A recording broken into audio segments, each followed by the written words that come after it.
Hey, oh, is it going yet? Hey, how's it going? This is Jeff and Danielle with Final Boss Editing. So today we're going to review one of the submissions from the Halloween competition. So everyone tried to write a Halloween story in a few hours. We got a few really great submissions. We're going to go through these pretty quick. I'm going to try to do another screenplay a little bit later, but this is from the awesome writer Moocher, one of our viewers. So I'll just do that, like Moocher333. Anyways, I'm sure we'll probably see him soon. Right? Yep, so we're just going to read through it, and I'll probably just do like a very occasional note. And if you have to go, Fox may not be able to stay for the entire scenario. If you'll recall, I had exams, and now I'm done with exams, and I have another test tomorrow, and I'm very sleepy. Oh, having some interwebs issues. Oh. Nothing bad, though. Just a few drop frames. But, anywho. So, yes. Oh, is that your phone? Me? No. Sweet.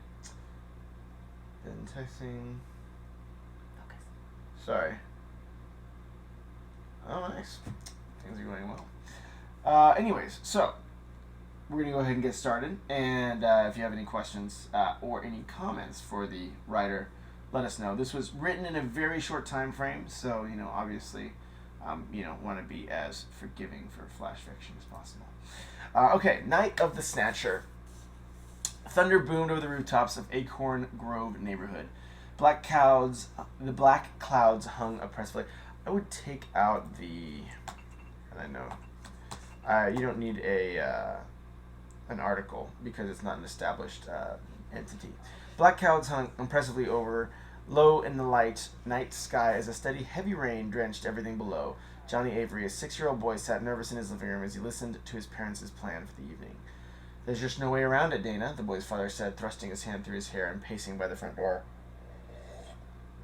He turned his back sharply and put out a cigarette in an ashtray on a small wooden table. His wife looked at Johnny, and a look of worry spread across it's fine. And a look of worry spread across her face. "I know. It's just that he's so young, and remember, you'll want to space those puppies out if it's a different dialogue. So just remember to space your dialogue to a speaker." Well, I probably should actually put my headphones on. You probably couldn't hear me very well. Okay, hopefully you can hear me better. Does here look pretty? Johnny said, yeah, she's here for the looks. She says, "What's up, Johnny?" Uh-oh. I see I'm probably getting an echo here. Oh, sorry. Let me turn that off. Uh-oh. Lo siento. Yeah, it's all good. Sorry about the echo. Fixed. Fixed now. Oh. Wow. Gotta love when that happens. Good old technical difficulties. Delayed. Yay. I don't know why it bumped out Johnny, but oh well. Anyways, so this is one of the, just to get you up to speed, Johnny, this is one of the Halloween flash fiction stories people do. Hey! Tech support. Yeah, fix the echo. We just saw that we were fixing it. All the tech support things. Yeah. But yeah, so we're just to give you guys some context if you didn't hear the first bit or if the echo kind of threw you off. We're going over Moocher's Halloween short fiction kind of submission. So he wrote this in a very short period of time. So obviously you want to give the hats off to that. So we're kind of taking a look at what he wrote and hopefully being terrified by the scary story. So there was no way around it. Okay. So I can scroll up to the top so you guys can see. Thunder boomed over the roofs of Grover neighborhood. Da, da, da. His wife looked at Johnny, and a look of worry spread across her face. "I know. He's just so young, and it's such a nasty night to go out." He turned back toward her and said, "I'm going to do minor edits." "Well, power isn't going to come back on by itself. We need new fuses, and Harvey's closes in 20 minutes. If we don't make it, we may freeze to death by morning." Johnny looked at them, and in a faint, shaking voice suggested, "I can squeeze in the back." In the back, maybe. His parents both looked at him helplessly. I don't know how they would do that. Helplessly knowing that there was not enough time to take out everything from the back seat from their recent movement to the new house. Sorry, kiddo, his dad chuckled, forcing a smile. There's no time tonight. He looked at Johnny right in the eye, and his tone dropped as he said, You have to be the man of the house for a while. Can you do that for me, buddy? Johnny choked back tears.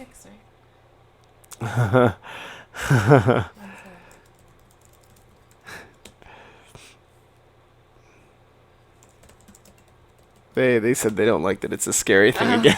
They're like, no. It's good, though. So a little kid's getting left alone as his parents go to the hardware store. He's 6 years old. Yeah.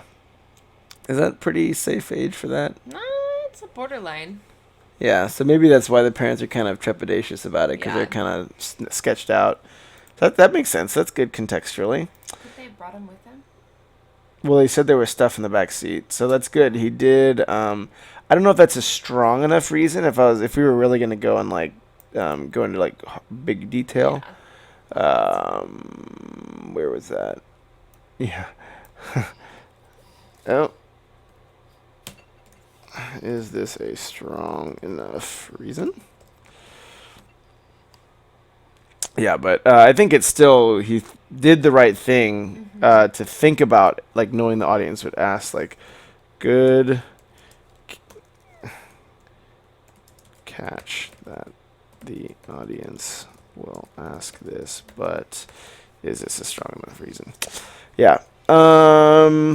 Cool. You've choked. You have to be the man of the house. Simple answer was a hushed. Remember to keep those spaces for your dialogue tags. Oops.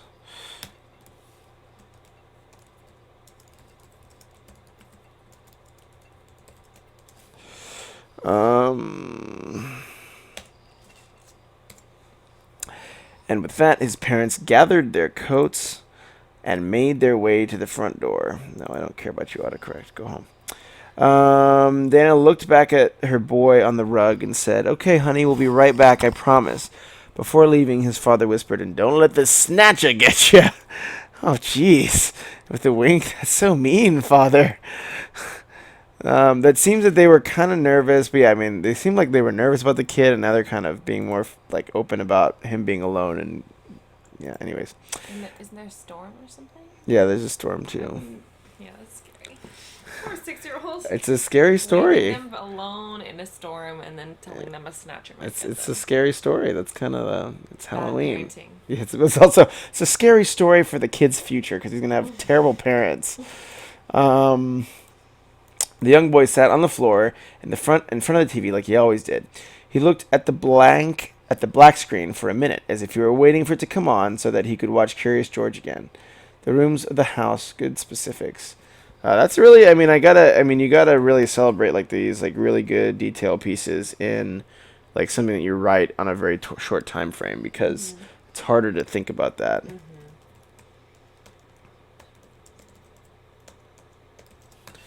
The rooms of the house were pitch black because their new home was well out of the country in the warm glow. Can we see this in the scene instead of having to explain? And that's a show, don't tell. Is this a screenplay? Huh? Oh well, no, but like in like the scene of the fiction, like because almost like so for this one, he's like the rooms of the house were pitch black because it was a new house out in the country and the warm glow of the city lights never been out that far. So instead of saying that's what I should expect, it'd be like the fresh paint was still on the walls, and the kid looked out, like Johnny is his name. No. What's the boy's name? You've said it. Looked at Johnny right in the eye. Look, Johnny. Oh, Johnny. Bam! I am right. Aren't you glad I'm right? Just kidding. I was thinking with the commentary. Yeah, I think it's a coinky dink. I know, very ferocious, but yeah. So I think like Johnny would like walked over to the window and took a look out, and let me know if you need to hit the road too. So we can do a page or two, and then if you're cooked, you're cooked. Just let me know whenever you're ready. Yeah, the other Final Boss editor may be a little bit sleepy this evening.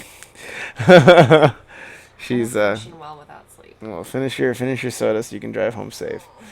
The thunder echoed off the pine trees that surrounded the family's property. But aside from that, the only noise that he could make out was the loud buzzing of his little green electric lantern. The Snatcher, he thought to himself. What could that be? It must be someone who takes things. Maybe he takes people. Johnny's curiosity quickly turned into fear as his imagination ran wild with fearsome possibilities. I would describe the possibilities like he envisioned a man walking through the door, or like he envisioned someone, describe what he envisions. And we know there.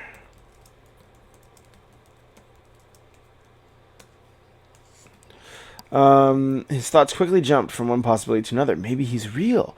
Maybe he's here. My dad knew all about him. He gripped his lantern tightly and peered into the living room. The dim yellow light lit up his round face, but offered little in the way of revealing much in this all-consuming darkness. Suddenly he heard a splash in the backyard. What's that? He thought to himself, his heart rate spiking.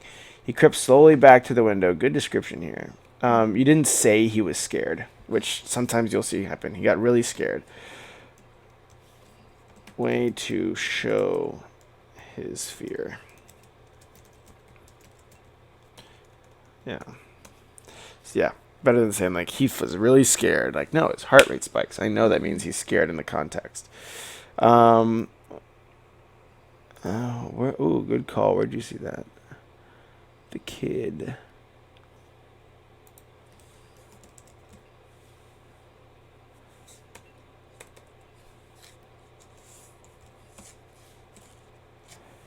Oh, maybe I think that was his dad. I'm sorry, kiddo. Yeah, that seems to be where. Yeah. Good spot, Kamar. Yeah, but I think the kid's official name is Johnny, but I probably just referred to him as the kid. Yeah.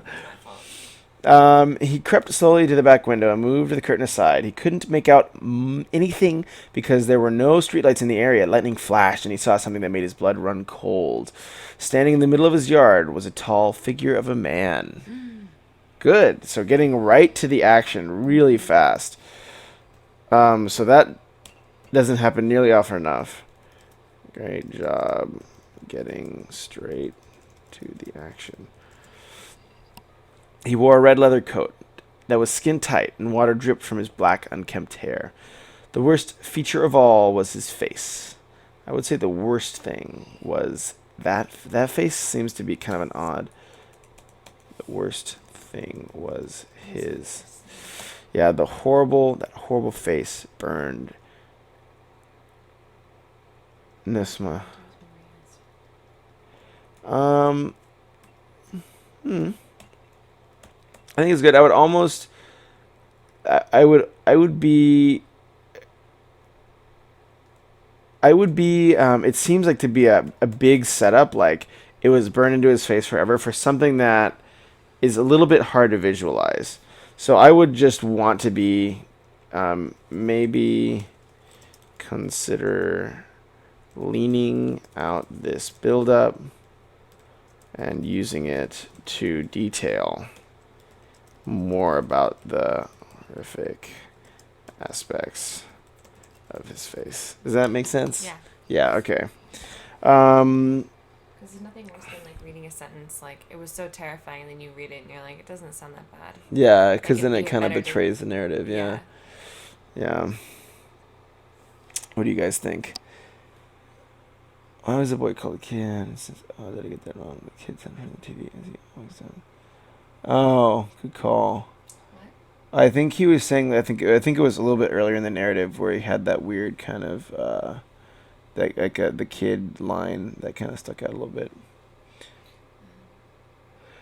Johnny threw the curtain back into place, jumped on the couch, and threw a quilt over himself. Nothing in his entire life had ever been this disquieting. The next 2 minutes felt like an eternity as he waited for something to happen, the rain pounding on a roof like 1,000 elephants. He finally peeked out from under the quilt so that he could see if the man was any closer. A bolt of lightning illuminated the yard once more, and the figure was nowhere to be seen. Still shivering, he did not take his eyes off that window. Lightning flashed again, and the Snatcher rose up from the floor and looked at Johnny right in the eyes, about 5 inches from his face. Is the window still between them? Or is he inside? Yeah, I would It's actually... from his face. And this is actually something that I think is something that, it's tough when you're writing fiction in such like a fast rate, but something that's always pays dividends is spend a little bit more time drawing the scene up. Like especially in horror, because horror is all about scene. At least from the stuff that I've read. Consider spending a bit more time drawing up the scene.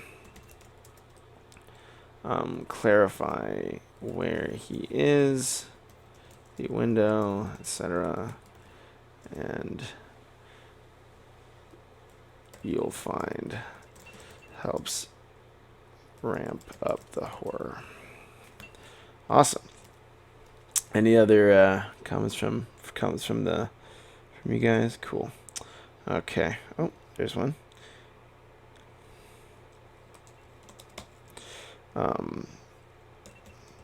Horror, like I was about to write it, but horror is one of those great places to practice your scene building, and the consistent discipline of showing and not telling. Because if you're showing and not telling in horror, your horror, I mean, this is actually a pretty strong. Especially considering that this was written in a really short time frame. But yeah, I mean, usually, horror is a great place, and your fiction will hit a lot harder when you do really draw on the scene to make those emotions come across. If you tell me to feel something, it's much different than using the scene and using those tools that you have at your disposal as a writer to make me feel something.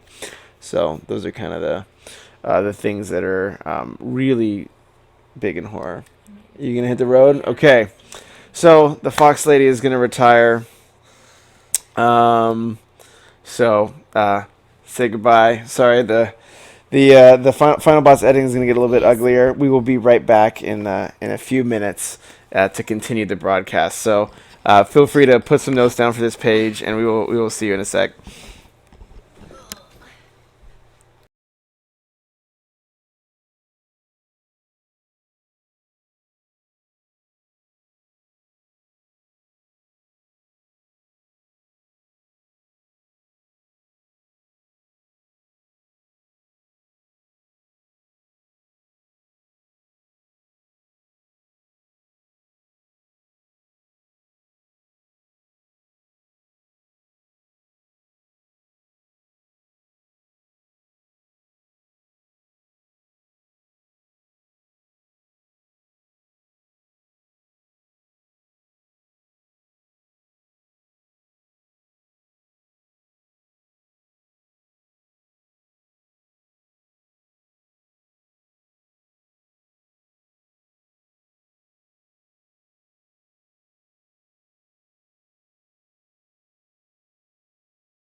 That's actually, I just got back.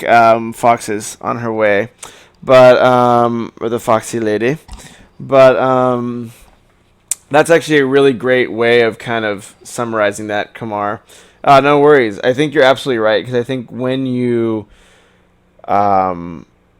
when you kind of talk about the emotions the characters are feeling, as opposed to putting us in a situation where we can infer them a little bit more, you are kind of taking that license away from the reader, and you're telling the reader what to feel, as opposed to leading them into an experience that they can kind of make. I mean, because part of the fun of reading is that you kind of are put into a world where you can kind of have a little bit of license to interpret. So that's one of the reasons where focusing on description is so pivotal, because it really opens up that license for the reader and lets them kind of go in and engage with the world, as opposed to being kind of told how to feel about that world. So yeah, it's absolutely a really concise way of putting it, what you kind of wrote out there for sure. So I can kind of go into even more detail now, so I don't have to. The Fox Theta was pretty sleepy, so I can kind of slow down on the read a little bit. Okay. Johnny jumped over the back of the couch and ran down the long corridor toward his room with everything he had. Scritch, scratch, snitch, snatch. The creature hissed as he bolted after the child, his claw's hand digging into the floor and walls in a blood frenzy. Johnny managed to slam the door behind him and lock it in one blazing fast motion. Frantic claws raked the outside of the door. Good.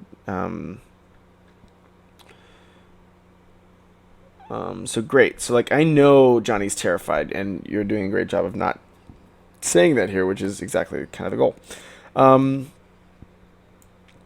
Frantic claws raked the other side of the door. All the while, the monster was shouting, "Scritch, scratch, snitch, snatch." Suddenly, Johnny thought to himself, if he got into the house, he can get in my room. He looked to the window and figured that his best chance was to make a run for it on open ground. He put on his baseball cap. He put his favorite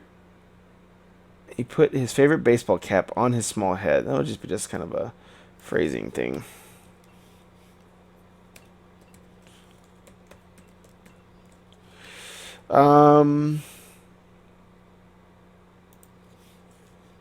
Yeah. But it's a challenging thing, and I mean, that's one of the things, Kamar, it's like such a challenging thing, and that's why I love writing, because it is such a challenge. Whether I'm editing it or writing, it's such a challenging thing to do that. To like build a world that someone can really immerse themselves and engage in, and kind of have those feelings come naturally. And like, when you kind of nail it, it's like the best. It's the best. Like, that's like storytelling at its finest. That's kind of like the fun. It's always something that I think every writer is kind of attaining for, to a certain degree. But yeah, I agree. It is great when it happens, and it like is just like an awesome feel for sure. Okay, just then his bedroom burst open, and soulless eyes were again on him. And the Snatcher gave chase. Johnny bounded off to his toy box.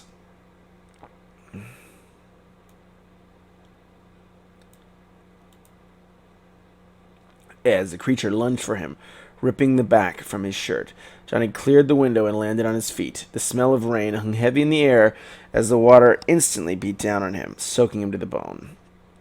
His clothes grew heavy and cumbersome as he could feel the cold of the rain hitting his bare back. Johnny dashed across the yard into the gravel driveway. A splash outside of his bedroom window could be heard, followed by a flurry of wet footsteps as the Snatcher sprinted towards the boy.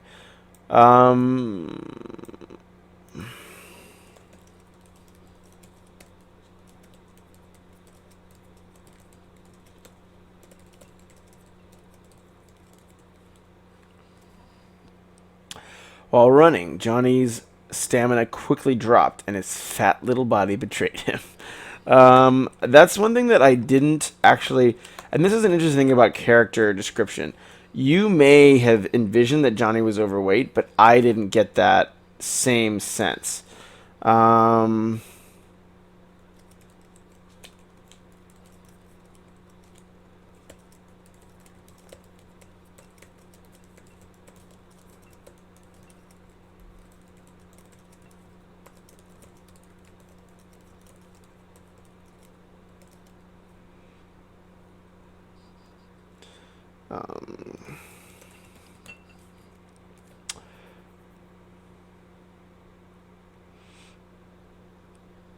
Yeah, I think a few people also didn't. Like, I don't think Kumar saw the same thing either.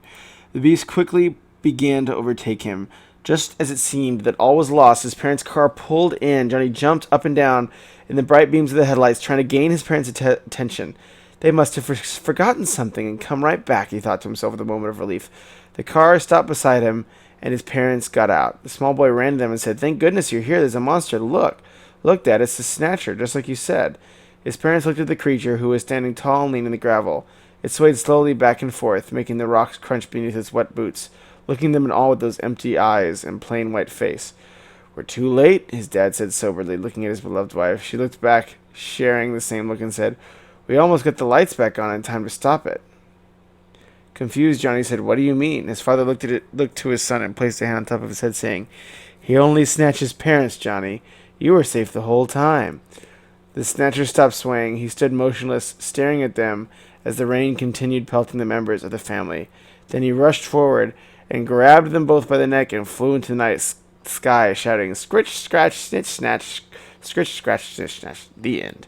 So one really surprising twist. That was actually legit something I didn't expect, which was awesome. And it wasn't within context.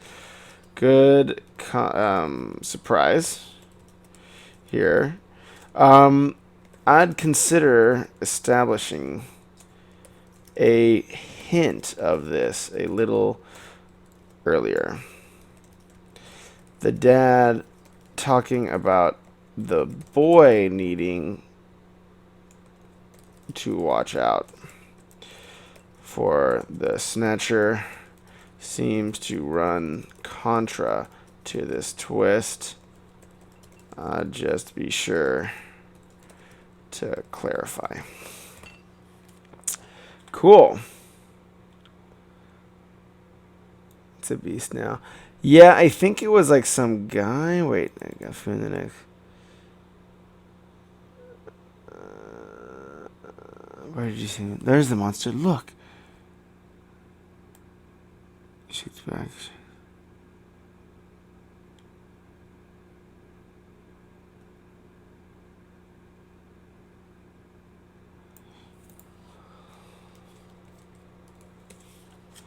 Oh, yeah, good call on the nouns.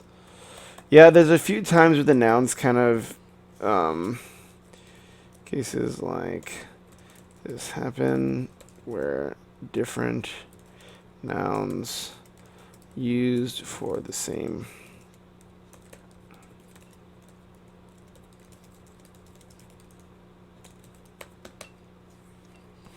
cool.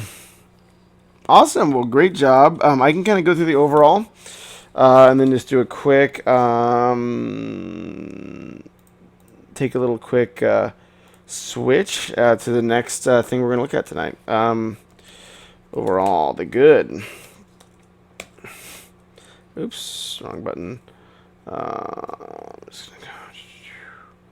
Really strong. Really strong story for the time you wrote it in.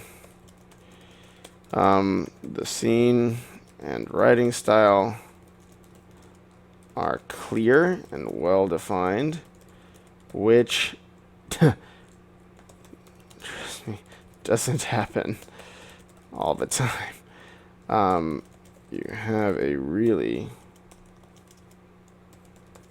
strong sense of narrative, flow, and suspense.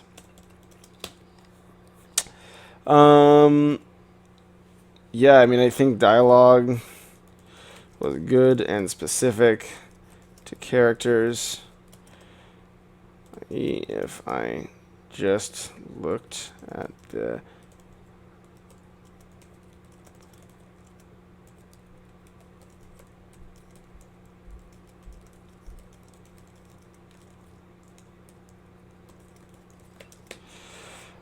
cool. So the stuff to kind of improve, if you want to do future drafts, I don't know. Some people are just like, hey, I just wanted to crank something out and have a blast, and that's absolutely okay. A bit higher on the earlier page. Oh yeah, thanks.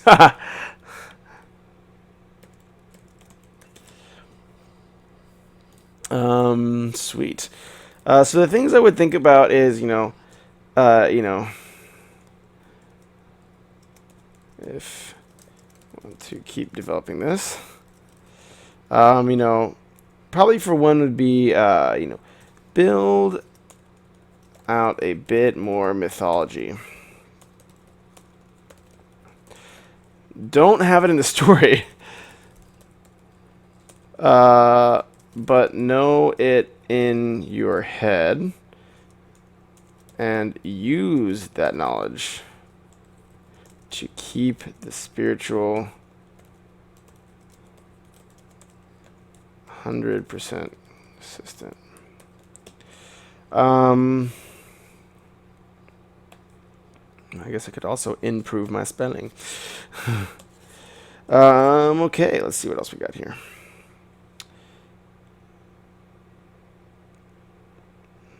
Yeah. I completely agree. I mean, I'm actually like kind of what I mean by mythology is I guess the best example would be like what the monster is, where it's coming from, what its goal is, why it only snatches parents. Just knowing that and knowing like what the rules of the world are, because whenever you introduce a fantastic element, you run the risks because because it's not something in our reality. So you have to make a reality that contextualizes it and makes that fantastic element work in the terms of the story world. So I felt that there was a little bit of incongruity with this specific one because the dad was like, "Hey Johnny, watch out for the scary, for the Snatcher." But then the Snatcher was really coming for the parents. So why did the parents warn the kid about the Snatcher? Those when the Snatcher wasn't even going after the kid. But yeah, I think your comment is really good. I mean, the time frame. I'm actually like I don't know if I can like I'm actually really surprised at how well this came off. I'm really surprised how good this is.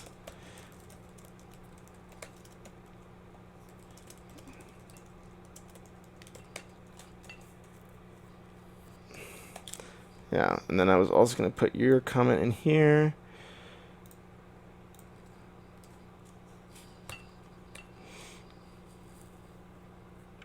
Yeah, actually, yeah.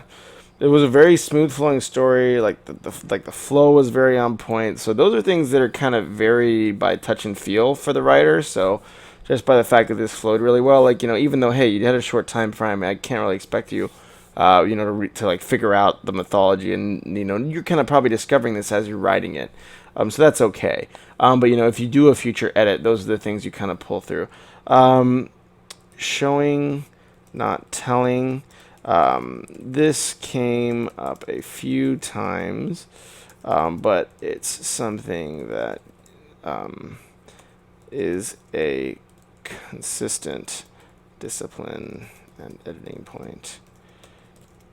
Trust your readers enough to give them a world and feel it out. I'll also say I think the Snatcher came really rapidly after the parents left. So I would consider giving a little bit more lead in early on. Like, came up really soon after parents left. Could they at least refer to a trouble spirit?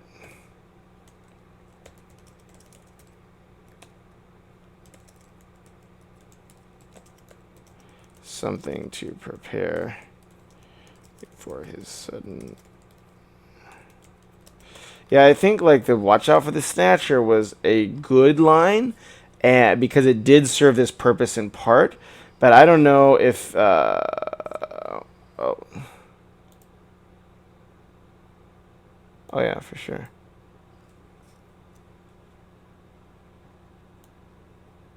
Shazam. Cool. Exactly. You started. You had some of this with the father's warning, but you'll want to consider peppering in more foreshadowing. I mean, this is almost, especially with how short this work is, you'll almost want to think about that type of foreshadowing from line 1. Like, you know, I hear the Snatcher's out tonight. Should we really do this? And then also, you know, give a bit more rationale for the character's decisions. Why did the parents leave him? I mean, I kind of get that at the end because he wasn't truly at risk, but still seems to be in slight dissonance there.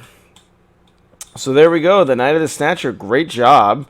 You know, especially like I'm actually really surprised at how well this. Not that I didn't expect it to be good, but like it's above average as far as you know what kind of how quickly it came together and how strong it came together. So great job.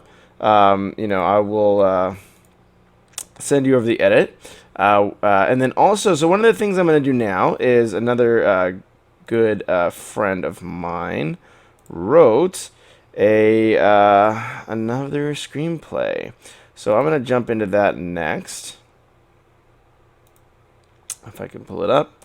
And then we're going to go ahead and do a quick screenplay review. So this is a 10-page screenplay, so another short. And then that will be final boss editing for tonight. So let me make sure. For some reason, Adobe Reader just loves having a ton of windows. So come on, get out of here. Okay. Bink, bink. So give me just a moment. Excuse my technical slowness here. Feel free to add any other final comments you'd like me to add in while I make the switch, and I'll make sure that those go in as well. So I'm going to go ahead and add a screenplay here. Bam, there's our next edit. Get excited. And then I'm going to also add in the notes. Tech support just left, so I don't blame you. That's true. Danielle probably is the more technically savvy on the Twitch stuff than probably even me. She knows her stuff. Shrink that a little bit. So you can see my my beautiful artwork. Don't worry, the picture will come back in just a minute, but I just want to make sure that I'm getting that in a way that's like really visible, because your guys' notes are just as valid as mine. Any objective reader can give great notes. So then I'll put this back in the back, and we are rocking and rolling. Okay.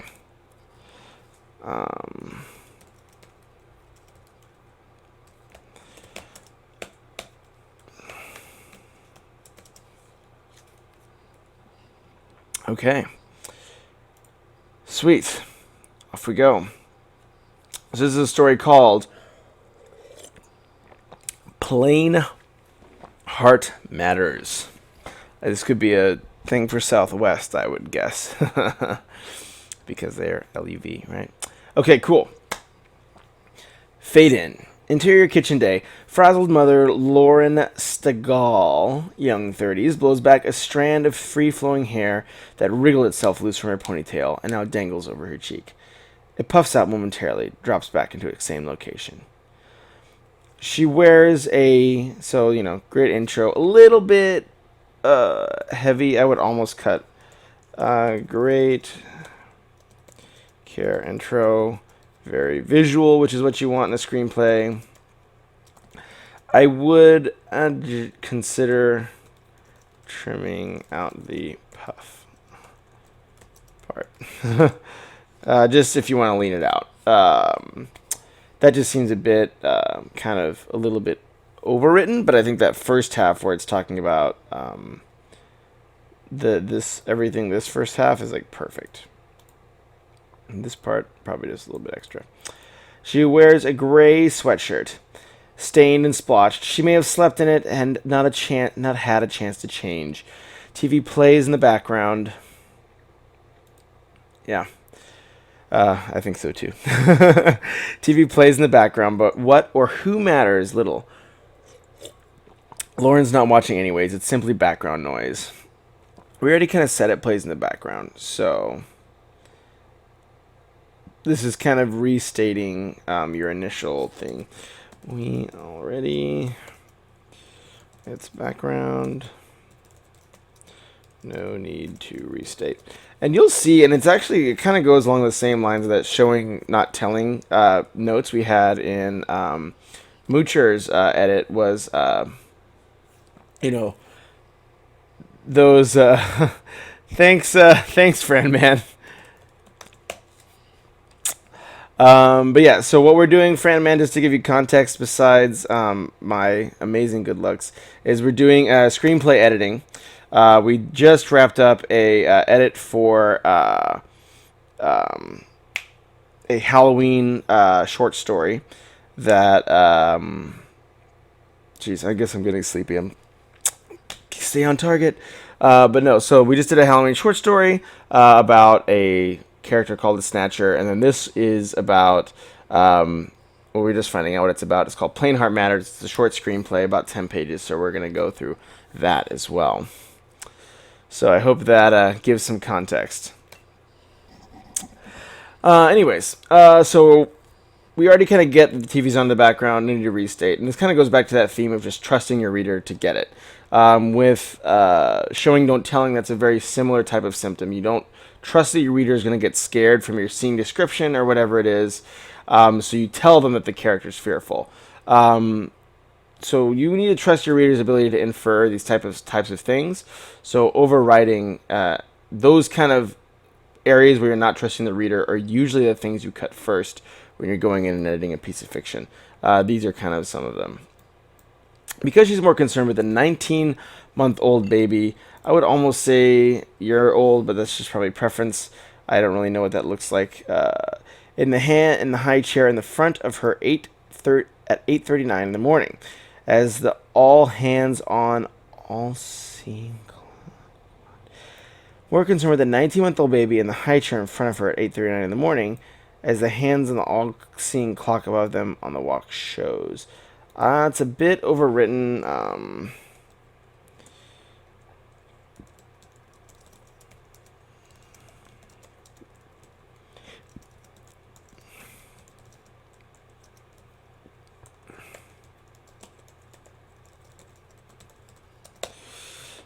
Cool. A couple more scoops, Pumpkin, then you have a full belly. I am 27. And the way you can, if you want to help out, Mr. Fran Man, what we usually can do is I would just look for areas in the prose that we can help give some ideas to the writers. So, all of us, I think, like reading good stories. So, our goal with this kind of cast is to both help the people who are, writing these things, find areas to improve their writing, to make their stories more poignant, more sharp, and then, for the people who are also doing the editing, I think it's just beneficial because the more editing you do, the better a writer you become. So the goal is to get more good fiction out in the big wide world. Cool. So a couple more scoops, Pumpkin, then you have a full belly. Lauren scoops another spoonful of fruit from your empty baby food jar, slides the helping into the mouth of the fidgety baby, who promptly spits it out. Lauren connects the ooze from the baby's mouth and chin, spoons it back in. A little girl, Mona 4, pigtails and dress, charges in the room. Look what I made, Mommy. She proudly holds up. Indeed.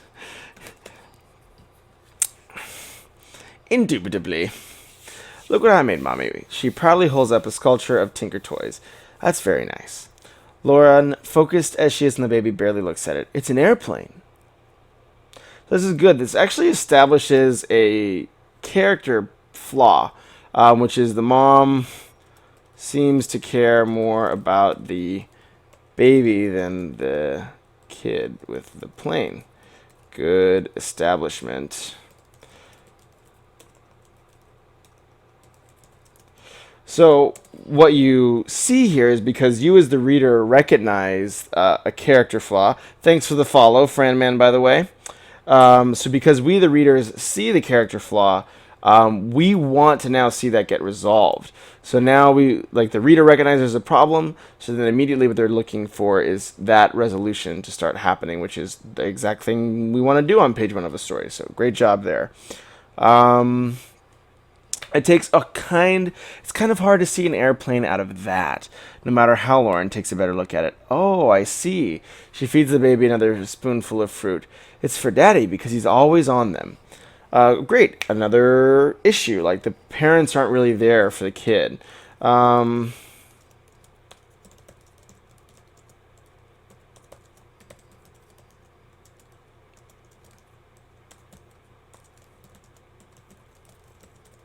So, and this is also the point of showing, and this is very well done dialogue because it's not on the nose. Are these viewer submitted stories? Yes. So the first one was viewer submitted. This is actually from a friend of mine who does screenplays as well. But yeah, so these are all. If I have an essay writing something in school, yeah. Feel free to send it over. My background, is more in screenplay writing, just because I used to doing work as a reader in LA, kind of going and vetting through a lot of screenplays, so I kind of have a little bit more breadth of experience there. But yeah, if you want to shoot, editing. If you have a story or even a piece of essay or whatever you'd like me to edit, I've done a bunch of essay edits for many friends, and I work in marketing now, which is pretty you're editing a lot of nonfiction, a lot of blog posts, stuff like that. So yeah, more than happy to help, and I think any type of writing can help support. They're very it's obviously the same skill, right? It's very complementary. So I think whatever you learn in essay writing will make you a stronger fiction writer. Nope, it's free for now. I get the sense. I just like good stories and helping. So yeah, you want to do my English homework? I wish. Nice. Well, if you ever want to, the best thing I always tell people who want to start doing writing or marketing or something like that. I have edited many types of screenplays before to Aeon Paradox. As far as your question, animation usually is a very similar format. The goal is really around telling a story. I've helped a few people edit like comic books, stuff like that as well. Oh, that's awesome. So yeah, I help a few people edit comic books. That's a bit different because you're relying more on the visual aspects to tell your story. So like a lot less will be done through dialogue, as you will see, and especially for novel writing. You kind of the guy from the movie Into the Wild. Yeah, it's No Shave November, so it's gonna be probably by the end of this month. It's gonna be like a little bit more, even more aggressive. And yeah, so if you have an animation screenplay, Aeon Paradox, I'd be happy to take a look at it. Usually, what I just across all of them focus in on is storytelling. Are you telling a good story? Are you setting up characters in a way that's compelling? So those principles run across pretty much any type of work you'll look at. Cool, and that's awesome, Franman. So what I would say to you, Franman, if you're interested in marketing, is I would start, do a blog about something you're interested in. Content marketing is a really big. It's huge. Even if you're in a more performance-oriented marketing org where you're looking at, hey, we want to convert leads, we want to do that type of thing. I'm from Texas originally, but I live in California now. But so what I would say, Franman, is start start doing a blog, start practicing your writing. Writing's pivotal in marketing. And then, there's some really great books on email marketing. And, I would say start a business and, or, start a business, easier said than done, but like, just get some experience just even with your own personal projects, marketing. So let's say you write a story, so you like fiction, you write a short story, publish it on Amazon, and try to self-publish it. Who cares? But then try to use email, text, those types of marketing channels to generate, more people to your content, or whatever you publish. So I think, Fran, man, the best time to start practicing marketing is early in your career. Even if you're still in high school, because learn the lessons now. Entrepreneur. Oh yeah. Well, that's true. Well, either way, I would still encourage the more, just the more practice. If marketing's a passion for you, the more practice you get in it, the better. So, hey, what's up, Sour Haggis? How's it going? And if you're starting an animated web series for writers, it's my passion. I would really consider. I think Aeon Paradox. I would really consider a few things. The thing that I've seen make a really successful web series, and if you want, this is the first page, Sour Haggis. So feel free to take a gander at this while I wander off and discuss random just kind of, because I love the conversation.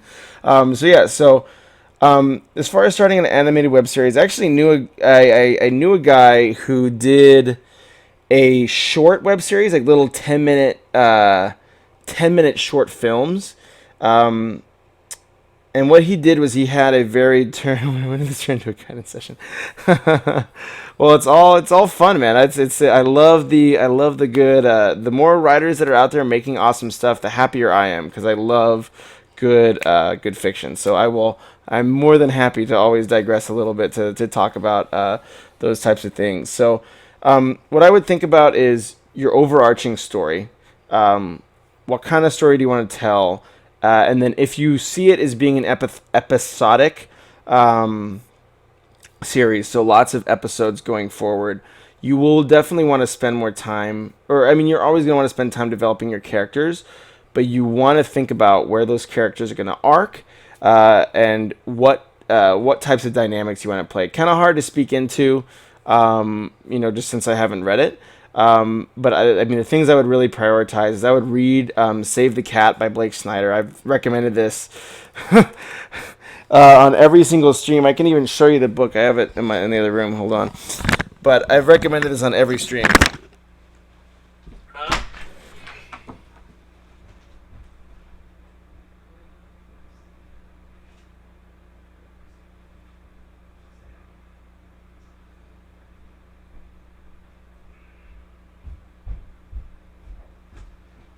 Bam.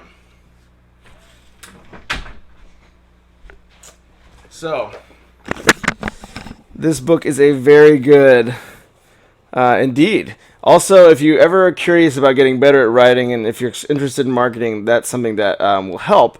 This is very good about storytelling. So just being a good writer, like good grammar, stuff like that, is great. But storytelling kind of has a few of its own dynamics. And that's something that if Aeon Paradox, if you're really wanting to invest in that web series, some of the things you'll think about is really developing your characters as much or first, and then trying to think about some really good stories around it. Whereas sometimes when you're doing more single fiction, short fiction, or screenplays for features, you're thinking almost more about the plot in some senses. But anyways, I digress. It's about 11:30 in Cali right now. Here, I want to I'll kind of rein it back in, because obviously the best way to write is the best way to learn to write is sometimes to edit. Also just to write. The best way to learn to write is to write, and the second best way is editing, probably. Okay, so we read this first page about kind of the mom who's ignoring her kid. The second page, she shows her mom a picture, Hey, it's kind of hard to see the airplane out of that, no matter Lauren takes a better look at it. Oh, I see. She feeds the baby another spoonful of fruit. Oh my gosh, Fran man, late night. I'm you gotta get some rest, man. That's hardcore. You're probably East Coaster. Lauren strokes Mona's tangled hair. She hugs her, kisses her on the head. He'll love it, sweetie, but you have to clean up now. We have story hour today. Is Samia going? I think so. Good. I like to play with her. She's my friend. I'll do the dishes and you clean up your toys, then we'll go. The fussy baby in the chair squeaks out a couple of grunts. Her food supply halted. But I want to finish my airplane. Daddy's coming home today. Laura scrapes together a last spoonful of fruit. Okay, play a little longer, but we can't go until you clean up. Mona runs into the other room. Lauren shoves the final helping into the baby's mouth. She turns the jar upside down, shakes it. So one thing to be aware of is, though it is a good setup, we're a little bit low on conflict. We kind of have a very light dynamic with the mother and her kid. I live in the Atlantic Ocean. Good Lord. Yeah. A little low on conflict. So we have kind of that dynamic with the mother and the kid, and kind of their she kind of seems to be a bit standoffish, but that's kind of resolved. Like the mother starts talking to the kid again, and they're kind of there doesn't seem to be that tension of like the mom ignoring the kid. So they're kind of having a very domestic scene, but there's not much conflict or forward motion besides the picture. But I haven't really gotten a grasp about where that's coming from. So I'd almost want to see a little bit of like the character's wants at odds. Like maybe the mom wants to get going, but the kid really wants to stop and do the picture. And maybe it almost becomes a bit more of a headbutting, than we're seeing right now.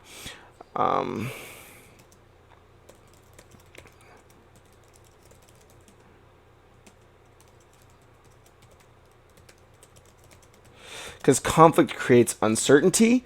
Because if it's normal, hey, how are you? How's it going? People can figure out what's going to happen. It's certain. It's just standard assumption, right? So conflict, the more of that is in there early in the screenplay, the more uncertainty you have, kind of driving the reader forward and wanting to resolve that conflict. Is just human nature. Thanks for the follow, Aeon Paradox. Much appreciated. Nay, all gone. The baby. Oh, I should check the comments. Sometimes they go into the background and I don't see because I came home and slept for like 5 hours earlier. Oh, well, that works. You gotta manage thine sleep schedule wisely. Nay, all gone. The baby smiles and claps, squeals in delight this time. Lauren licks the last remnants from around the infant's mouth and cleans the last remnants from the infant's mouth and cleans the spoon.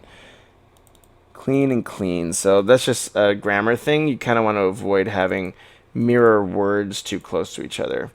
P3, clean. You want to avoid mirror. It's nothing like bad, but it's a bit jarring on the read. Lauren is pregnant. Whoa. When did we find out that she's pregnant? Puffs out momentarily. She puts the baby. Oh man, so that's something that's a detail. So at page 3, I already have a pretty established view of or picture of what Lauren looks like in my head. So introducing the fact that she's pregnant without telling me that, like, her belly's been covered or we only see her from the neck up.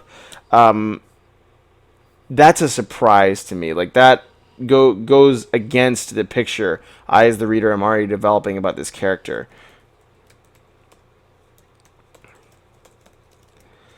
I had a complete different idea of the character. So finding this out so late is a bit jarring. I at least want to know I've only seen her from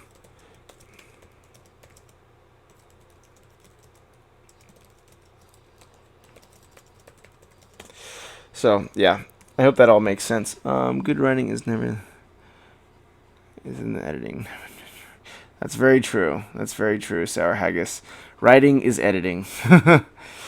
I think what Sour Haggis was describing was usually first drafts. So the first time I go and try to write a story or write, and honestly, even for me in marketing, try to write an email or a blog post, the first draft is usually always not very good, or at least it always needs a lot of improvement. So the best writers are usually the ones who can look at their work, edit it, and make it into a professional quality. So that's why, so also concur with Sour Haggis. So a writer being able to take the rough, I guess, raw ore of his first draft and form it into like distilled gold, that's, where a massive amount of the skill set comes from in writing. So becoming a great marketer, fiction writer, any type of creative venture, usually even designers I work with. I'm terrible at design, but that's, you kind of see those same principles at play. It's building a process around taking that raw material of the first draft and forming it into something that's of professional quality. So, baby claps and smiles. Okay. She stands. Oh, I see. So this is kind of that standing reveal, but that's not really been established, that we've only seen her from the waist up. So yeah. Puts the baby, wipes out the baby and releases her into the world, or living room in any case. Lauren returns to the sink. She starts the dishwasher, moves a stack of dishes into the sink. Again, kind of another jarring two words very close together. Laura returns to the sink. She starts the dishwasher, moves when the cell phone kind of rings. Hey, honey, this is a prize. Still a very, very domestic scene. Just a lot of domestic stuff happening, but not a lot of story events happening. So there's no big conflict. There's no big drama. And obviously this is more of a down to earth piece, but you still want to see some of those problems starting to trickle up. Yeah, very true.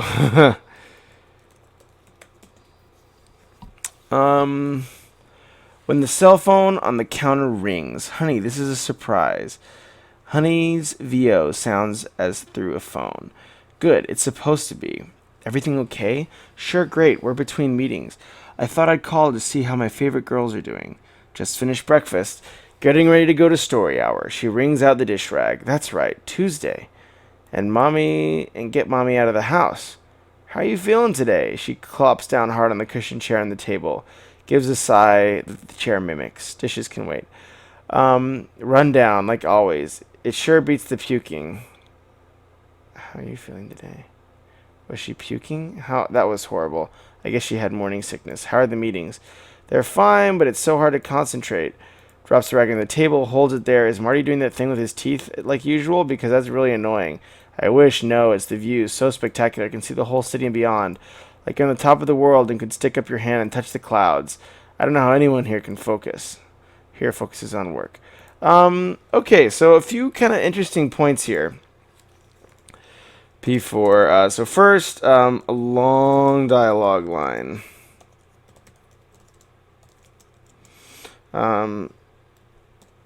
Strive for less than 4 lines long, usually. Because that can probably be trimmed. If you're over 4 lines, you're usually looking at a line of dialogue that has a little bit of fat on it. The other thing that I would want to think about is rundown, always like always, sure beats the puking. It just seems to be a discussion. There's no conflict. No one's trying to get something. No character has a strong desire that's being opposed, so there's no conflict. This seems just really domestic. Oh yeah, sorry, I missed a few comments. And what do you do in your job, like on a daily basis? Sorry, I'm really interested in that job. No worries, friend, man. So my job on a daily basis is I do performance marketing, which is focused around driving a certain business goal. So there's a few different branches of marketing. One is content marketing, which I've also done some work in, which is, building content to educate, whoever your clients or prospective clients are. So saying, hey, like let's say someone's thinking about buying a hat. I'm going to build a bunch of content about what kinds of hats are cool, top 10 hats, and, you know, obviously rank mine in the middle or like on the top, but like, you know, those types of things. So that's content marketing, which is building those content assets that will make people or lead people into a buying decision. Performance marketing is taking that content and then distributing it to people through a various series of channels, whether that's an advertising channel. So like if you go on Facebook or LinkedIn and you see an ad pop up, that's a performance marketing channel. Whether it's email, you get an email from a marketer like, hey, we missed you, like all those Twitch notification emails that you get when a streamer comes on, that's performance marketing. The Twitch channel is the content. The Twitch channel is the content, but those emails and texts or notifications that go out are the performance channels or the, you know, outbound content. So that's what I do, is I manage that for our team, and then also do a lot of the operations. So kind of how all those systems interact together. It's for a loyalty company. Kind of like a reward card company. Nobody's really heard of it, so it's all good. But yeah, so it's pretty much, you know, working with businesses in that kind of level to help drive that forward. They're probably used to it. Oh, I mean, it's all good. I mean, probably most people haven't heard of it anyways, so it's just like I kind of keep it pretty abstract anyways.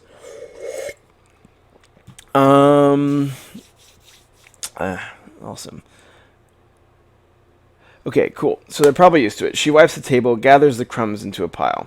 Maybe, but it's my first time here and it's distracting. Have to bring the kids in sometimes to see it. When they're older, but I'm ready to go someplace. We will. Hey, I've talked to Marty about that transfer. What did he say? Or did he just do that teeth thing? No, he said there might be an opening. We'll talk after the meetings. It'll be less money, but I have to bring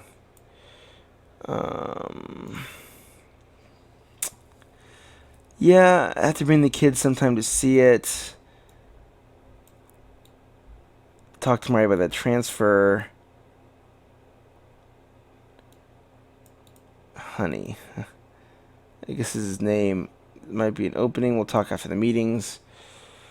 As long as you don't have to travel as much. Nope, that's definitely out. Your favorite girls love it then, because I can't do this much longer by myself. She pushes the crumbs to the edge of the table. It's early, so let's pray it comes through. And one other thing, I saw some faucets you might like for the bathroom. For the remodel?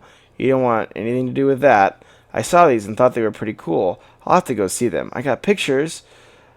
They have, and also, this is just more of a technical note. Once you've established that the character is on voiceover, later, bud.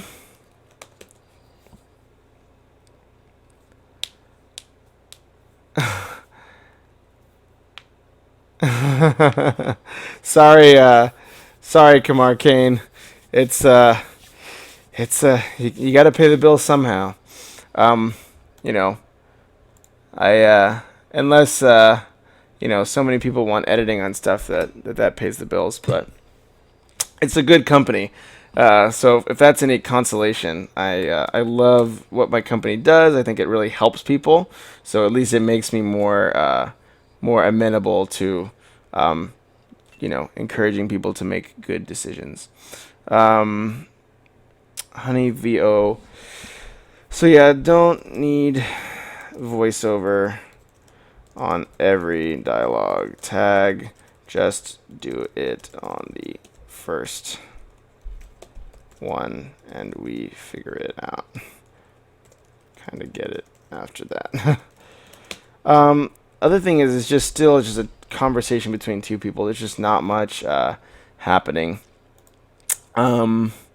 I mean, we get the want, and we get that they're probably having some trouble because he's out of town, traveling a lot. But the challenge is, I haven't really seen much impact. And so that conflict in the scene tells me the impact of the husband's traveling, stuff like that.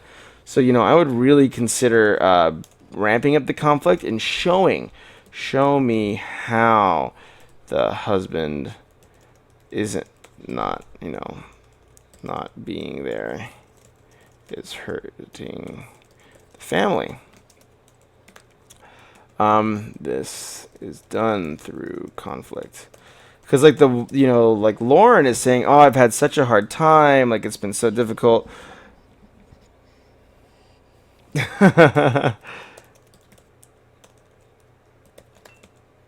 If I could spell enough. Deal. Then I will get on with the show. Show me how the husband is not being there is hurting the family. This is done through conflict. So like Lauren is, telling me that she's had a really hard time.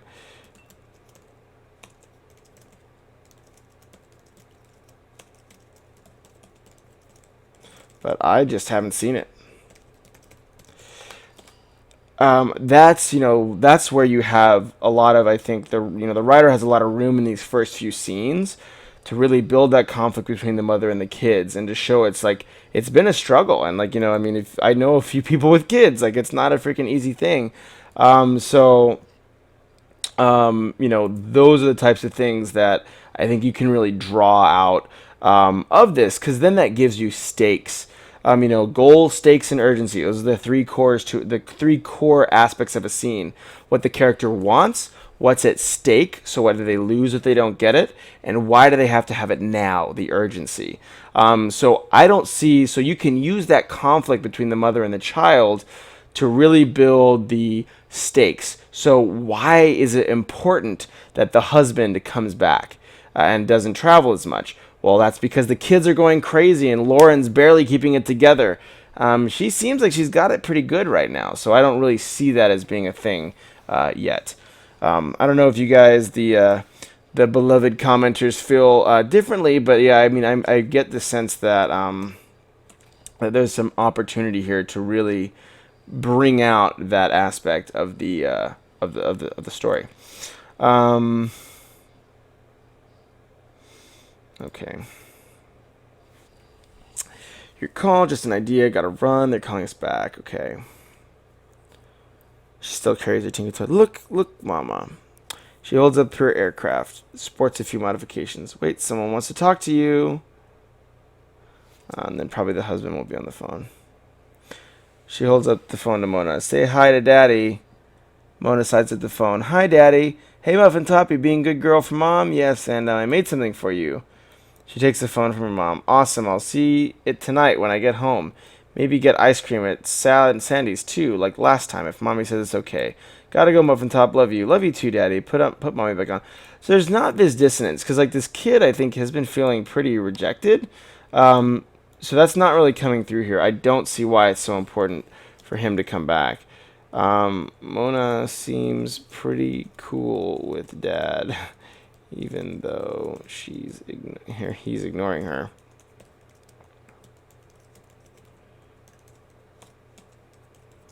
Is this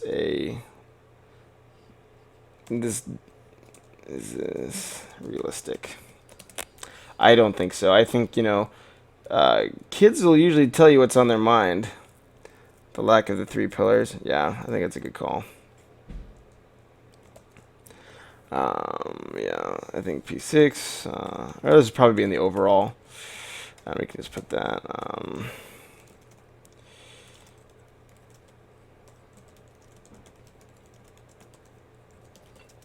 And then I'll go into more detail there.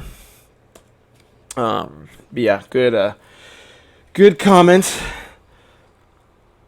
Conflict and suspense is a great read on conflict. I actually have not read that. I will have to put that on my list. I'm actually going through a really interesting book right now. I'll see if I can find it. I don't know if I would recommend it, but I would obviously recommend Save the Cat first, because that's what I've done like every single time. I have like so many books on writing, it's insane. But yeah, I'm reading. This one's about style, which is pretty good. Strunk and Bite, and then this one is interesting, called Notes to Screenwriters. So this is a lot more about the feedback process, and you can see where my pin mark is. But this one's a lot more about the feedback process, which I've actually liked. But I actually have not read James Scott Bell, so I'm going to copy and paste that and put that in my reading list on Goodreads right after I'm done with this. So yeah, thank you for the referral. love books on writing. Like I think it's a great way to get more more insights on just the craft. So the more recommendations, the better. I love it. Okay. Hi, Daddy. Hey, Muffin Top. Okay, I love you too. Put mommy back on. Daddy wants the other thing is plane is on time. Around 7. Good. Don't want to. Okay. Oops, I missed that last line. Good. Then I don't have to pick you up. Dinner will be waiting. Okay. See the girls. Give a kiss for me. See you tonight. Tell tonight, hun. Bye, love. Phone goes dead. You too, honey. Honey, Hal, you there? Hal? Hal? Ooh, so he hangs up on her. So these moments are good, but I think they're really, really subtle, and you're kind of undercutting them. So hang up moment is a good conflict moment, but you're undercutting them with the very happy-go-lucky. I would really consider if you know, because you have these good moments, but then when you're talking like, hey, Daddy, I'm great, Mama. Like, love you, Daddy. Like, those are, it's more for fiction writing, but yeah. Yeah, I agree. I mean, fiction and screenplay writing are very similar.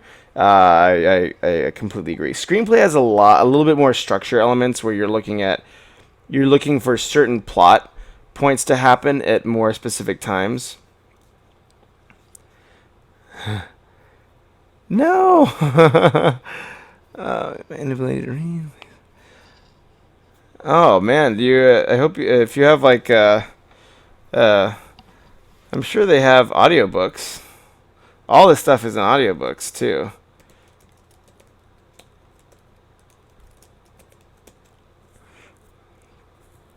And you know, for those who do have trouble reading or whatever, which it sounds like. I mean, it seems like you've been reading pretty good, but yeah. So I always encourage that if just going page by page is a little bit more difficult. Okay, I lost my train of thought there. Oh yeah, so then those happy-go-lucky moments of dialogue where like the mom and the daughter are having these like, very like kind of on the nose type conversations undercut these really great moments the writer has here where like you see this like the guy hangs up on his wife who has a kid and is like stressing out. 8:46 a.m. So time seems to be a significant thing in this story. Time is significant. If I could spell.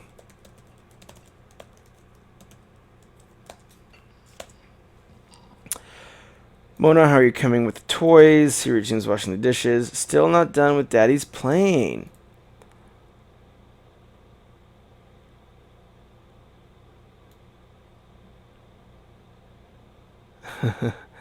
I wouldn't worry.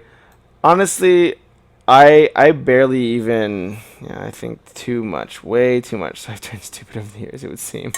I don't think so, man. It seems Kamar, all your insights have been really, really good, and you've had some really awesome feedback on the fiction we've done. So, at least from my perspective, you seem to have a pretty good head on your shoulders. So don't be too hard on yourself. Still not done with Daddy's plane. You have to clean up. I'm almost done with the dishes, but Mommy, work on it when you get back. Can I? I promise.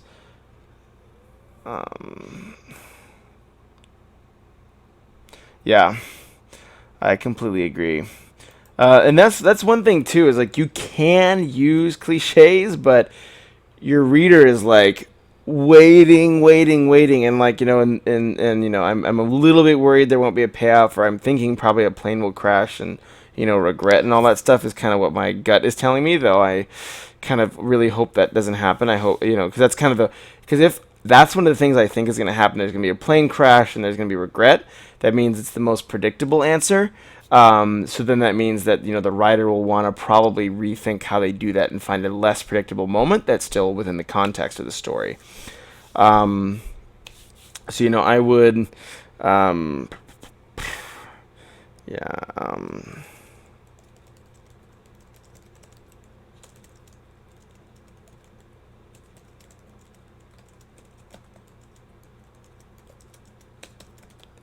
I drew you blah, whatever. Like I drew you whatever. That's like the kid showing I drew you something seems to be a very common moment in screenplays. Yeah, absolutely. Yeah, I completely agree, Sour Haggis. Yeah, I mean, the way you would use a cliche is to surprise a reader, right? Because the reason a cliche is a cliche, it's because it's a set of decisions that have that have a certain outcome that we all expect. So like the fun kid, like, you know, at one point in time that was probably a surprise, but that surprise was used so much we all can predict the outcome of that surprise, which is like the kid showing whatever. So those types of moments work if you use those expectations that a cliche sets up and turn them on its head, kind of like you were exactly describing. So great clarification point there. Still not done with that. He's playing okay. Beneath it, September 11th, 2001. So the plane did crash. Interesting. And the guy wasn't there for his family. Wow, that was a very abrupt ending.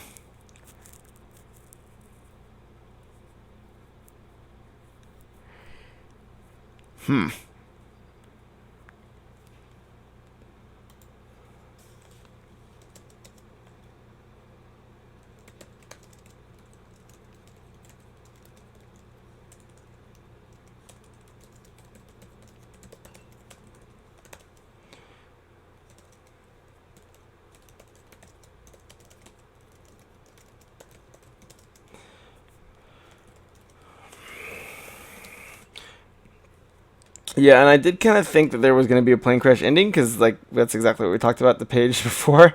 But yeah, I mean, I think it's a good story. I mean, I think it works, and the dialogue and the writing is really strong, or like at least like especially the writing is really strong. The dialogue probably is a little bit cliched, but I mean, the theme is clear. Like, it's like, hey.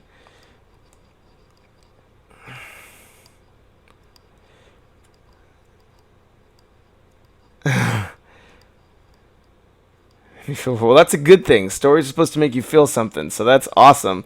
So that is a great feedback note. Like, it even caught me. I was like, oh, crap. Because I think it's actually interesting because on the page, you don't really see that it's going to end. Like, you think it's going to be another little page or two more. And then, like, a really abrupt finish, I think definitely drives it home, which is why being concise is so powerful in stories. So that was actually really, I think the ending was like really well done. I think the initial pieces of the screenplay, dialogue is a bit on the nose, a little bit light on conflict. Yeah, it's a little cliche. I think the goal is okay. So this actually brings up a great point, and this is something I kind of want to dial in on a little bit. This story was cliche because we were paid off with something we expected. Because remember, we were talking on page 7. I bet there's going to be a plane crash. I didn't know it was going to be September 11th plane crash, so that was like a surprise. But the fact that something bad was going to happen to the father was pretty apparent. So the way you would use cliche to turn the story on its head was set me up expecting something different. Like, the mom's playing with her wedding ring, and she's like, I think I want to divorce him. And, like, it's much more conflict, and you're leading us like, oh, crap, once he gets off the airplane, she's going to divorce him. Oh, my gosh, it's going to be a divorce, and then he's dead. And then that's a surprise, right? So I would, as the writer, because right now he's building up for the payoff, which is the plane crash. Which makes this like very idyllic home environment. The father is has this flaw that maybe he'll work on, but he just didn't have enough time. The thing I would consider doing here is set me up for a different payoff, but then give me this, because he has enough foreshadowing with the time, the phone going blank, and we see, oops, where's the initial clock? 8:39, like we see these cues. So he's done a good job bringing in the foreshadowing, but the characters in the story point very clearly to this outcome.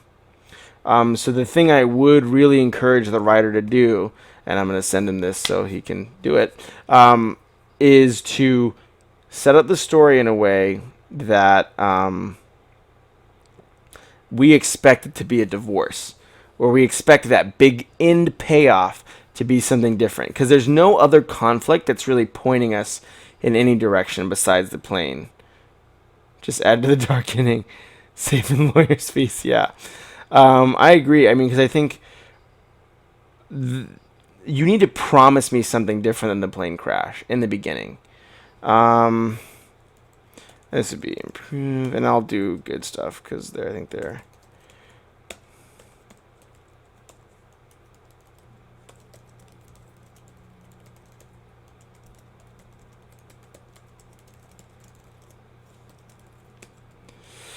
We started expecting it, since there was no other driving conflict. Maybe the mom wants to get a divorce, and we think we will see him get off the plane, and she'll hand him his ring. So that's a cliche moment. So we're setting up a different cliche, which is like the mom's pissed that the dad's always working and she wants a divorce. And that's like a very cliche moment. But then we twist it with another cliche. And that's how what Sour Haggis was talking about, where he's saying, hey, turning a cliche on his head. We've all seen the mom wanting to divorce the overworking father before, but we don't see her not have a chance to do it because he gets hit, because he's in September 11th, which is grim, but, that's a bit more, a bit more working against the cliches that are already kind of there in the scene. So yeah, but like the first 7 pages really set that up super strong. Okay, so let's do the good. I think the stuff that's done really well is like the writing and style is super strong. It's smooth flow and clear character and detailing.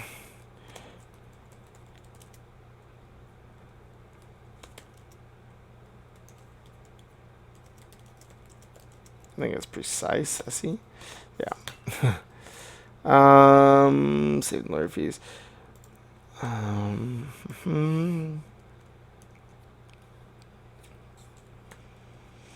Any other thoughts, guys? I'm trying to kind of find a better way to kind of crystallize this specific feedback here. Yeah, foreshadow was good. Yeah, that's actually true. Time, the use of time for foreshadowing was good, even with a different setup. I'd keep this since it,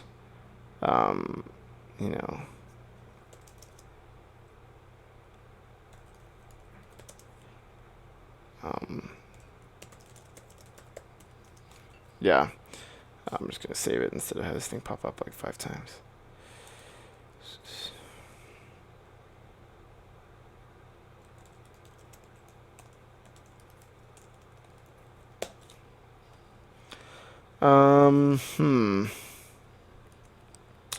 Yeah, I like the foreshadowing a lot. I think the stuff to improve is, drive a goal for each character that's at odds with another character's goal. Mom wants a good family. Dad wants to make partner at his firm. whatever it is, like, I didn't see that. I think because they were both agreed, like, I'm gonna come home and it's gonna be better, and he didn't make a choice that like really.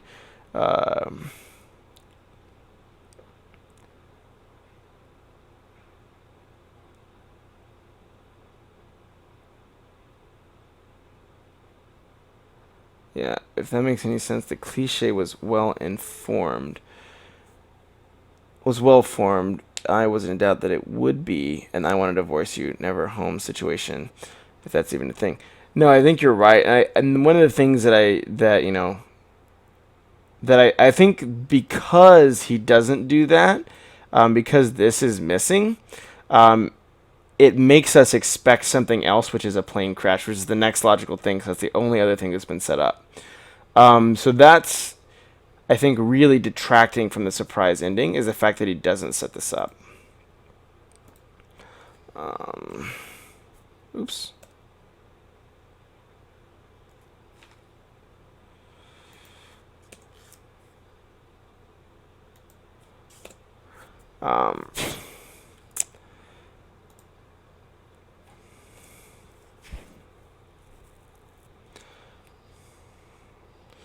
Yeah, I'm trying to think of a better way to even classify this. First 7 pages, yeah. Tried 3 pillars, goal, stakes, urgency. And I kind of put that in.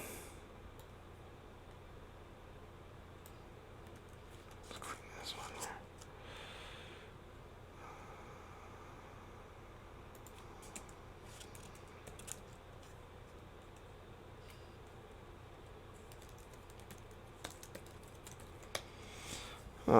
Yeah, so each character should have a goal, and that goal should have stakes, and those stakes should be urgent. That's what I meant, yeah. Moving to a new life would be interesting. Yeah.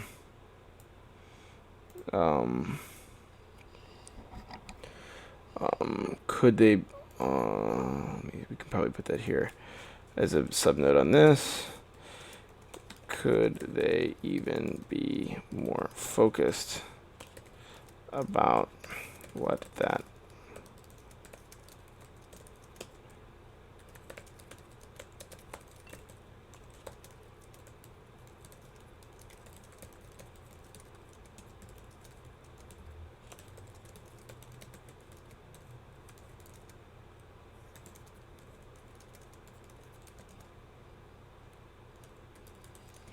Oh, sorry, you guys probably can't see this. Sorry. Didn't realize I was scrolled up. Yeah. Awesome. Well, I think those are kind of my notes.